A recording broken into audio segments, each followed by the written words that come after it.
In market news now, Asian shares rose higher while the dollar was on the back foot after less hawkish than feared comments from the Federal Reserve Chair Jerome Powell, lifting sentiment and fueling investor hopes that the central bank may soon ease monetary policy. In an eagerly awaited speech, Fed Chair Jerome Powell reiterated that disinflation has begun, but warned that Friday's eye-popping jobs report showed why the battle against inflation will take quite a bit of time.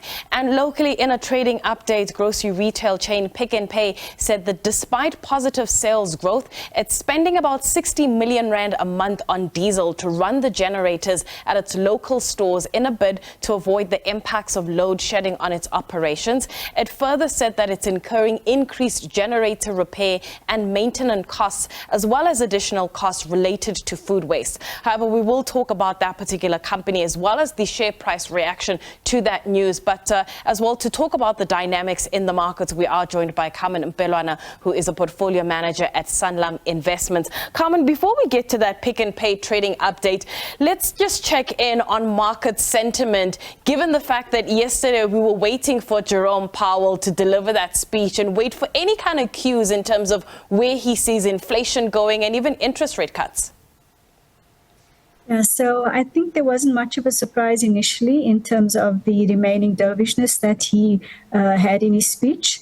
Having said that, the S&P did have a big sort of a rout yesterday, but ended up down. So we saw about a 5% movement on the S&P, and that has folded through into the rest of the global stock exchanges.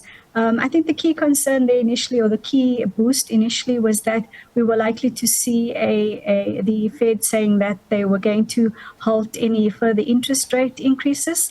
But unfortunately, because of what we saw out of the jobs number, the indication is that we're likely to see a continuation of potential increases in interest rates. So not just higher for longer, but maybe a little bit higher for a little bit longer.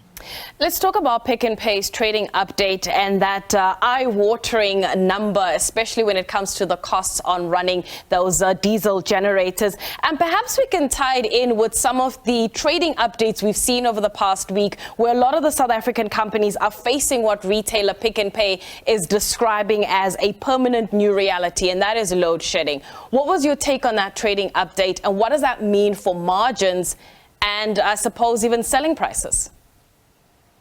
So I think one of the key things, and I suppose that's why we had that significant reaction today. So Pick n Pay is down 6% for the day. That's on the back of the key concern around, number one, the weakness in the last 17 weeks of this 10-month update. That has been put down to load shedding, number one. As you've mentioned, they've also given an indication of the cost related to load shedding, as did their peers, Shoprite as well. And we've seen other retailers do this in updates. So I think it'll become stock standard going forward. Having said that, I think the issue is, as much as we are getting numbers right now, they're related to a period when we weren't at stage 5 or stage 6 at least for a large part of the period. So what that is an indication of is that the impact on operating expenses at this point for most of these retailers that are running on diesel generators is likely to be inflated going forward, and that's going to have an impact on the earnings or the bottom line. So as much as we did get a guidance from management that FY23 at Pick n Pay is likely to be flat on earnings, this is now going to be under pressure. And they also indicated that because they need to look at more sustainable energy or backup power, they may look to take some of their proposed capex and distribute it elsewhere, which means that the expectation around the Ekuseni plan and the rollout of a revamp of the new stores may see a slowdown, which was, I think, a key part of the tailwind for the Pick n Pay story.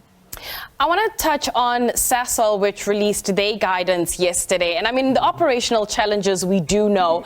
The share price reaction, was that warranted, or how are you seeing it? I think the key thing here was that it was a big miss compared to consensus. And that's always a problem when you come out with these updates and with the numbers. A lot of it, again, driven by the increase in input costs. So we're going to see a margin squeeze and hence the pressure on the earnings. And the market didn't like that as it stands at the moment. There was also a big impairment as well on the Synfuel side. which I think is also negative for Sasol's story as it stands. So lots of pressure. I think the share price, as you've mentioned, there was a big hit yesterday of about 6%, but it has come back up about just over 3% today. So as much as there wasn't a big initial reaction, we've seen a bit of a turnaround this morning. I wanted to get your view on emerging markets and the prospect of a higher dollar. How are you looking at that? Yeah, so there is key concern around a stronger dollar.